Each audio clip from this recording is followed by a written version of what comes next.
Ich hab mein Hart verloren im Bremerhaven an einen jungen Sailorboy.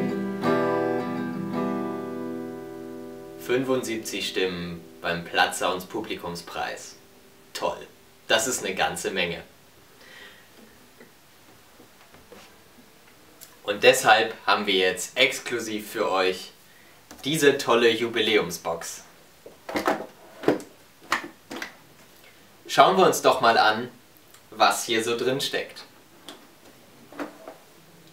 Wow, toll! Eine Postkarte. Schöne Grüße aus Lundsburg in Dithmarschen. Toll, wenn das mal nicht ein Sammlerstück wird. Ach, unser Maskottchen. Schildi, die Schildkröte. Ist der nicht süß? Ha, das ist ja der Burner. Eine ganze Flasche Original Küstennebel. Unser Getränk gegen Lampenfieber.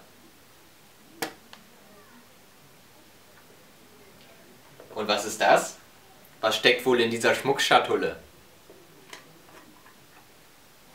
Wow, das ist unser Glücksbringer, der goldene Anker als Kettenanhänger. Toll!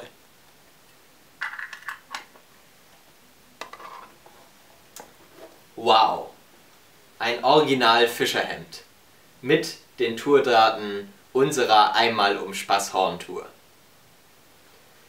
So, und wenn ihr uns live erleben wollt, dann müsst ihr am 21. November nach Osnabrück kommen, zum Plattsounds-Finale.